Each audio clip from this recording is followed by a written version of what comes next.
Bienvenue dans Mon Quotidien TV, bienvenue dans ce nouveau décor. Nous remercions Jean-Luc Le Guen qui nous accueille dans son entreprise Air et Eau Service à Colombes, en région parisienne.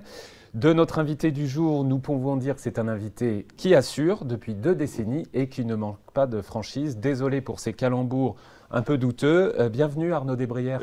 Merci. Ça vous fait sourire quand même. Vous êtes poli ou c'est des mots qui vous parlent? Non, c'est des mots qui me parlent, ouais, complètement. Ouais. Vous êtes agent général d'assurance, un titre qui en dit beaucoup et peu à la fois. En une phrase, comment vous pourriez définir cette... Un agent général, c'est quelqu'un qui commercialise des solutions d'assurance pour une clientèle de particuliers, professionnels et entreprises, et qui dépend d'une compagnie d'assurance qu'on appelle une mandante. Voilà, et moi, la marque que je représente, c'est GAN Assurance.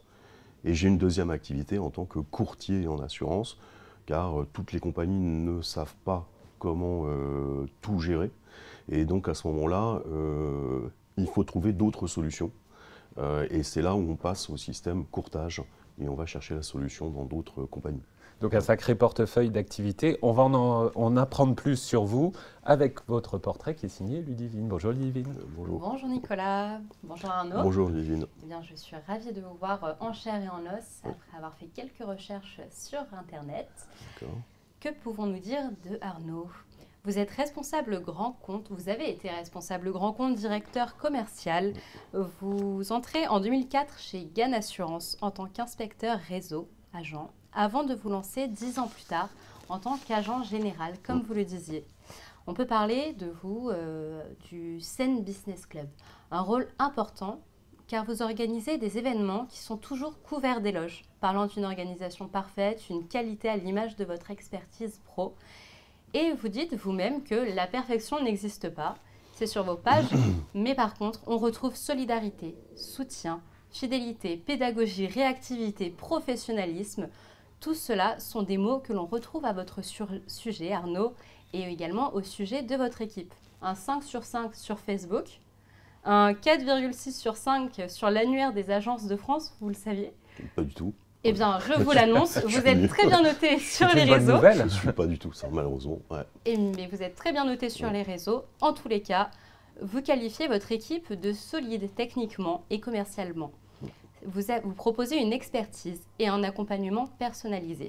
Vous avez un portefeuille de clients large, mais si on s'intéresse à l'homme que vous êtes, Arnaud, vous êtes né un 24 décembre.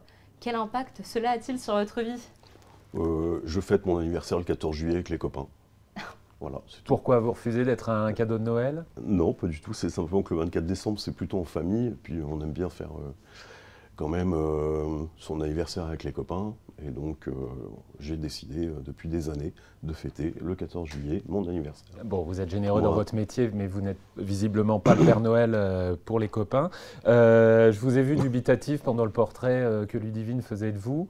C'est quoi? Il y a trop de compliments? Il y a des choses fausses? Non, ou alors c'est le fait de voir toute cette rétrospective, ça vous laisse pantois? Oui, tout à fait. Ouais, c'est un peu élogieux. Et puis j'avoue qu'effectivement sur l'irréputation, c'est pas quelque chose que je regarde beaucoup parce que je me méfie. On parle des réseaux sociaux. Exactement, je me méfie énormément de l'aspect anonymat. Et c'est tellement facile de critiquer des gens d'une manière anonyme et tellement lâche que je rentre pas trop là-dedans. Sûrement à tort, parce que je devrais surveiller un peu ce qu'on dit sur moi, c'est important. Mais a priori, ça se passe bien, je viens de le découvrir, donc tant mieux. Voilà. Mais vous le savez que ça se passe bien, vos clients, ils vous font des bons retours? Oui, bien sûr, mais vous savez, comme je disais, la perfection, ça n'existe pas, et l'erreur, elle peut venir de tous les côtés. Surtout sur des sujets très, très importants et impactants comme l'assurance. Vous nous avez dit que vous étiez agent général d'assurance. Vous avez tout d'abord, presque au début de votre carrière, puisque vous avez eu une autre vie professionnellement, vous avez été inspecteur d'assurance. Donc c'est quoi la différence entre inspecteur et agent général? L'inspecteur de l'époque, je recrutais des agents généraux, ce que je suis. Je les formais et je les accompagnais pendant 2 ans. Et je souscrivais les plus gros risques avec eux.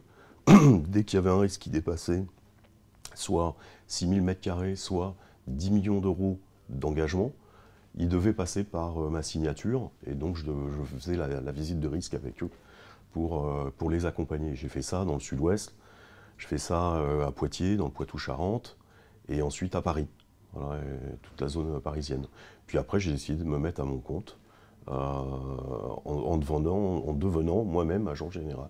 Ce que je ne regrette absolument pas. 6 000 m², 10 millions d'euros, on ne parle pas de particulier là? Non, mais ça peut être du professionnel tout simplement, et des petites entreprises, ou vous savez, une copropriété. Hein. Une copropriété vous vivez dans un appartement qui fait partie d'une copropriété au sens large, avec plus de 200 lots, et ben on dépasse les 6 000 m². Et pourtant, il faut bien assurer l'immeuble. Donc voilà, donc c'est des choses qui sont plus courantes qu'on ne le pense. C'est quoi votre définition d'une assurance, du mot assurance? Comment vous l'expliquez à quelqu'un qui débute dans la vie? Qu'est-ce que c'est? À quoi ça sert? Pour moi, c'est un vrai principe de solidarité. C'est de la mutualité, c'est-à-dire que votre maison crame, d'où vous allez trouver l'argent pour la reconstruire à l'identique. C'est quasiment pas possible. Donc, heureusement qu'il y a une assurance, et l'assurance, elle vous paye comment? Grâce à toutes les petites primes d'assurance de tout le monde, où leur maison, elle est toujours debout, et donc grâce à cette somme-là, vous arrivez à remettre en selle des accidentés de la vie, ce que j'appelle, et ça, je trouve ça beau comme principe. Il y a d'autres principes comme la tontine, des choses comme ça qui existent dans d'autres civilisations. Et donc, je trouve que le modèle assurance, c'est déjà un modèle de solidarité. Je trouve ça beau en soi. Est-ce que tous vos confrères raisonnent comme vous en parlant de solidarité, de mutualisation? Non, parce que en fait, si vous voulez, après, l'assurance, c'est un sujet qui est tellement complexe. C'est du droit, il y a énormément de droits dedans. Il y a des conditions générales qui sont pas digestes, quoi. Et donc, en fait, c'est important d'avoir un guide pour aider la personne en disant « oui, là, tu peux signer ce contrat d'assurance parce qu'il y a ça, il y a ça. Bon, là, c'est moyen, mais voilà, mais il faut être le plus pédagogue possible et le plus simple possible. Normalement, quand on doit expliquer quelque chose à quelqu'un, il faut qu'un enfant de 6 ans puisse le comprendre. Si on n'arrive pas à ce résultat-là, c'est qu'il y a un truc qui ne va pas. » Alors là vous en parlez de façon très belle, de façon, je vous provoque un peu en disant ça, un peu idéaliste, mais ce n'est pas l'image qu'on a d'une assurance, quelle qu'elle soit d'ailleurs, que ce soit pour la maison, pour la voiture, etc. De toute façon, vous savez, l'assurance, comme je vous ai dit, c'est complexe dans le sens où c'est du droit. C'est du droit, c'est du code des assurances, ça doit respecter aussi le code civil, c'est un mélange de plein de codes de législation. Et personne est 100% efficace dans ses facultés à comprendre le droit, surtout si on n'en a jamais fait dans sa vie. Moi, j'ai jamais fait de droit dans ma vie au démarrage, avant d'être formé pour devenir inspecteur, puis agent. Donc c'est des choses qui s'apprennent, mais ça demande du temps. Moi, ma formation, elle a duré 11 mois pour devenir inspecteur, et j'ai refait 4 mois de formation supplémentaire pour être agent ensuite. C'est un métier technique. En fait, il ne faut pas oublier que c'est un métier qui est vraiment énormément technique. Et si on ne maîtrise pas la technique d'assurance, on rentre dans les stéréotypes escroc, ça il me l'a jamais dit, puis ceci, puis cela. Voilà. Et puis une compagnie a de temps en temps l'art de vouloir ne pas toujours payer, parce qu'elle doit payer. Hein. On cherche la petite bête. Voilà. Donc mon rôle à moi, qui est entre le marteau et l'enclume, c'est de dire à la compagnie, attention, ne déconnez pas là, le client il est de bonne foi, donc vous le remboursez là-dessus, c'est pas parce qu'il y a ça qui n'est pas marqué, machin, etc. Et puis de l'autre côté, expliquer aux clients qui croient que la compagnie elle doit tout payer, etc. Non, c'est du droit.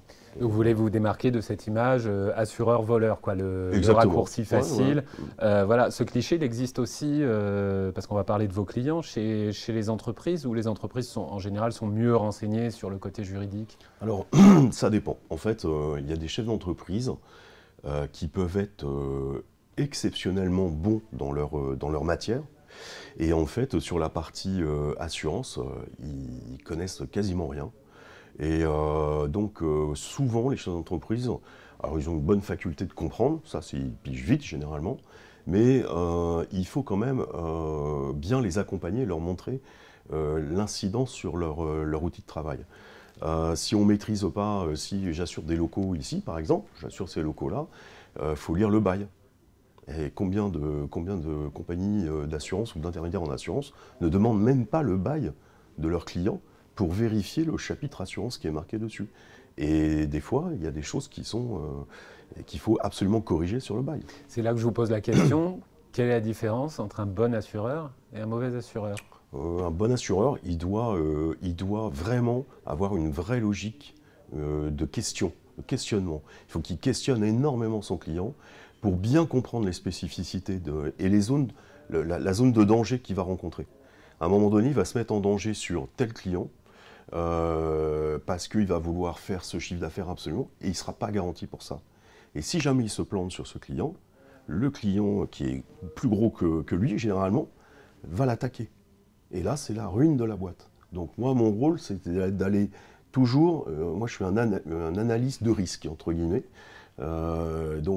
J'essaye en permanence d'avoir un contact avec mes chefs d'entreprise clients pour qu'ils me disent « Arnaud, t'en penses quoi là? Je veux bosser avec Safran, je veux bosser avec Thales, j'en sais rien, machin. » Attention à leurs conditions à eux. Et on se paluche, entre guillemets, le cahier des charges et on vérifie un peu les conséquences pour le petit entrepreneur. Parce que moi, je n'assure pas des grands groupes, j'assure des petites entreprises. Alors, vous en parlez comme d'un métier compliqué, je dirais, à vous écouter, plutôt complexe. Il y a beaucoup de choses à maîtriser, mais en tout cas, vous semblez passionné, à la recherche de la perfection. Comme, la solution.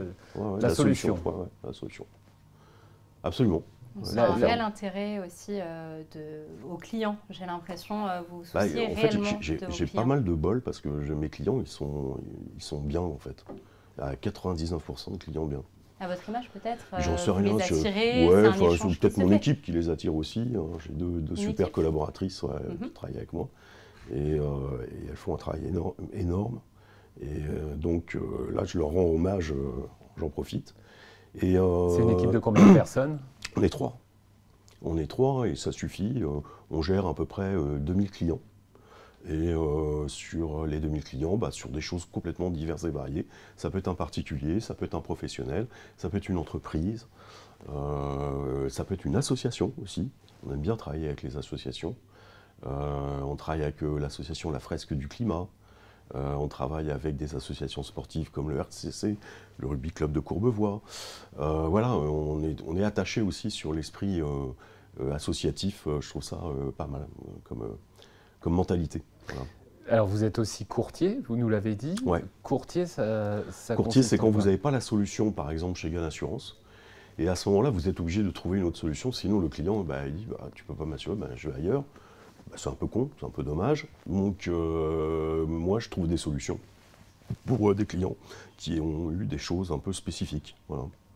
C'est-à-dire que vous tirez une balle dans le pied quand même si vous allez offrir votre client à la concurrence? Non, je ne les offre pas. C'est en fait, j'ai des codes courtage, ce qu'on appelle des codes courtage.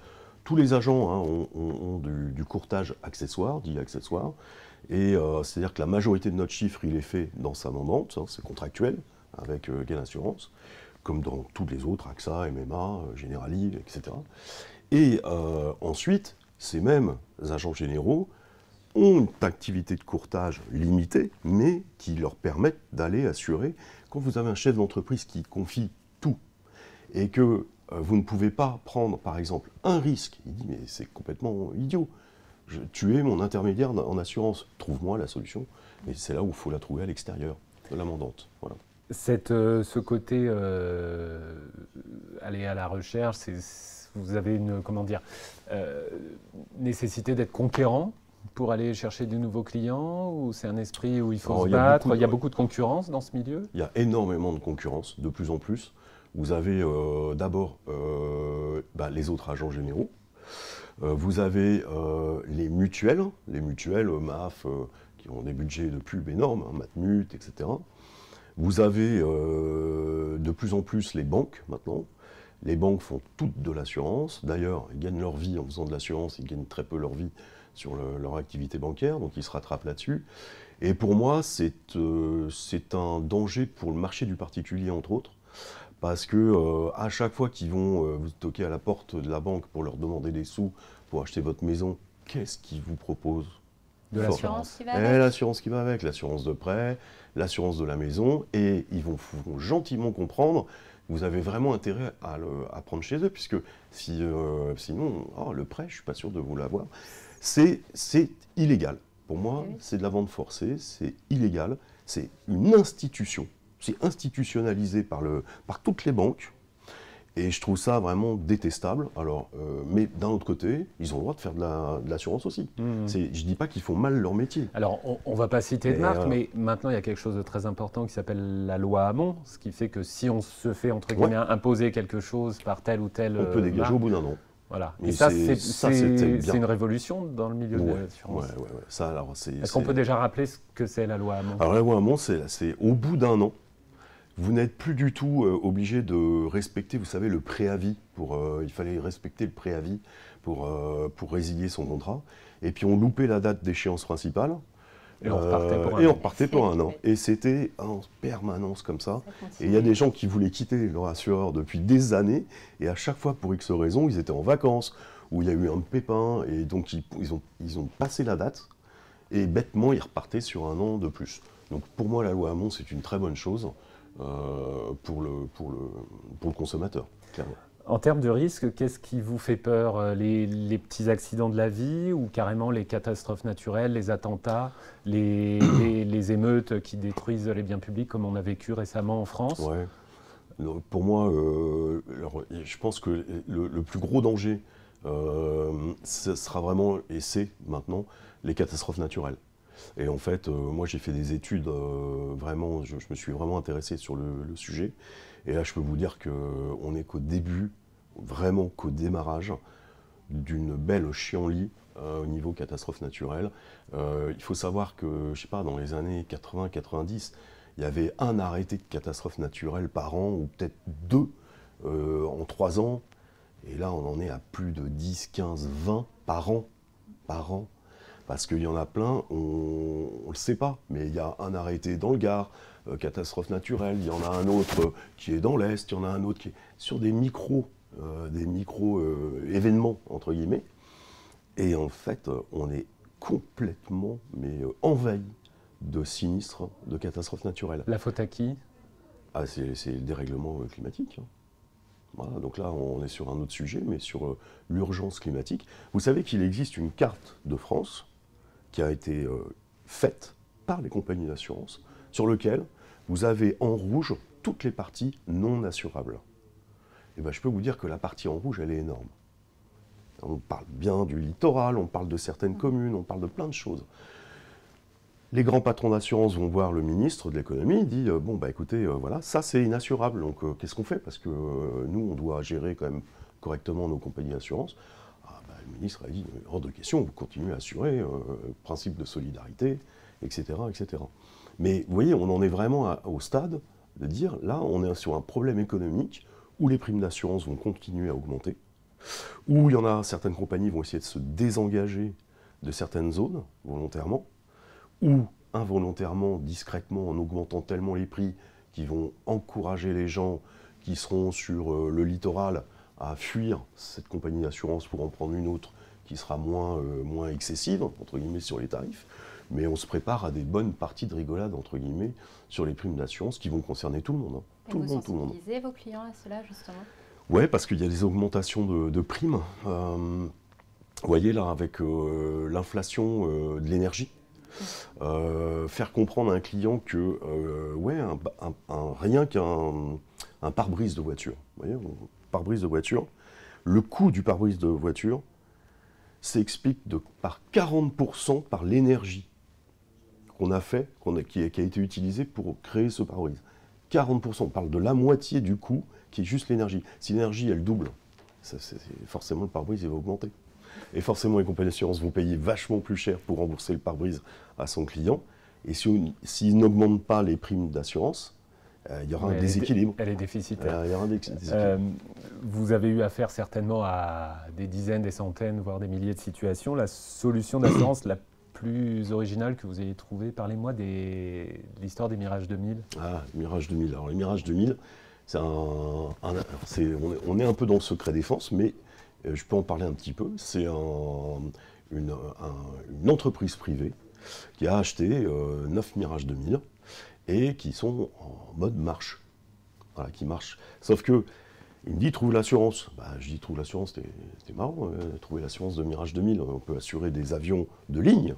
Les compagnies aériennes, elles ont leur propre assurance. Des avions militaires, ça surpasse. C'est le pays qui assure ça. Ah, c'est le pays. Ben oui, mais toi, t'es pas un pays. Ben non. Ah, alors on fait comment? Ben voilà, j'ai trouvé une solution, mais ça a été très très dur de trouver la solution. J'ai fait le monde entier, je traduisais en anglais des choses comme ça pour aller communiquer avec la Lloyds, avec machin, etc. Finalement, j'ai trouvé en France. Et voilà, et avec 2 solutions où ces avions peuvent fonctionner dans toutes les spécificités possibles pour un privé. Donc c'est unique. Je me rappelle d'un souscripteur d'AXA, que j'appelais, qui était à 3 mois de sa retraite et qui dit « Monsieur Lébrière, alors ça, je ne l'ai jamais vu. Moi, je suis le spécialiste de l'assurance de l'aviation. Je n'ai jamais eu ce cas à traiter. C'est génial, je suis à 3 mois de la retraite, vous me faites un super cadeau. » Et à la fin, il me dit, par contre, je ne peux pas vous aider. Ah, dommage. Je n'ai pas pu placer là-bas. Pour terminer, à propos de super cadeau, Ludivine a une petite surprise pour vous. Et oui, totalement. On vient de partir à l'étranger avec votre histoire. On va revenir au local. On parlait tout à l'heure de solidarité et de pédagogie. Je vais vous parler de votre partenariat et je pense qu'on peut voir une petite photo où l'on vous voit poser fièrement avec un trophée devant votre enseigne que l'on voit juste sur l'écran. Ah bah oui, c'est Lecoq. De votre agence. Et alors, que représente cette photo avec ce trophée? Est-ce que c'est Alors là, c'est l'équipe du Coq. Le Coq, c'est une équipe de hockey de Courbevoie, hockey sur glace. Et donc, cette équipe avait remporté une belle victoire ça date de 2-3 ans, ça, je crois, à peu près. Et gentiment, ils étaient venus faire la photo comme ça pour pouvoir me remercier sur le partenariat qu'on a avec eux, pour les aider grâce à cette association que j'ai créée avec Philippe Rémy et d'autres, et Jean-Sébastien Roucher. On a créé une très belle association, le SN Business Club, et on n'a pas de vocation à gagner de l'argent avec cette association, mais l'argent qu'on a, on le redistribue aux associations locales qui nous parlent. Le rugby, le hockey. Ça fait partie de la satisfaction client? Ça fait... Non, c'est autre chose. Là, c'est vraiment sur la sphère plus privée. On participe à la société et on aide des clubs qui sont souvent associatifs. Et ces clubs associatifs, voilà, ils ont besoin d'un petit coup de main. Il y a cet esprit solidarité qui est sympa. On n'est plus que dans une relation contractuelle avec une notion de clientèle. Non, pas du tout. Non, le Coq, ils ne sont pas clients chez moi, vous voyez, par exemple. Voilà, donc c'est pas parce qu'ils sont clients chez moi que je vais les aider. C'est pas ça. C'est juste que leur mentalité est une bonne mentalité. Là, il y a une bonne présidente qui est arrivée. Voilà, il y avait un très bon président aussi avant. Voilà, donc c'est sympa. Très très rapidement, parce qu'on est pris par le temps, s'il fallait recommencer, est-ce que vous feriez exactement la même chose? Ou est-ce que... Oui, pour l'instant, oui. Bon. Mais j'ai changé une fois de carrière professionnelle, je peux encore en changer s'il faut. Je n'ai que 52 ans, donc on peut changer de vie professionnelle, ça fait du bien aussi. Mais pour l'instant, oui, je suis complètement à fond dans ce métier-là. Et vous n'êtes pas inquiet, et ça fait plaisir à voir. Non, pas du tout. Et à écouter. On retrouve au bas de l'écran les coordonnées pour vous joindre si on a besoin de vos services. Je remercie aujourd'hui Cyril Bartholomé qui était à la réalisation de cette émission, Jean-Sébastien Roucher que vous avez évoqué qui produit cette émission, Malou Duchesne au maquillage. Merci Ludivine pour ce portrait très riche de notre invité. On vous dit à très vite pour une nouvelle émission de Mon Quotidien TV bien sûr. Merci. Merci. Au revoir.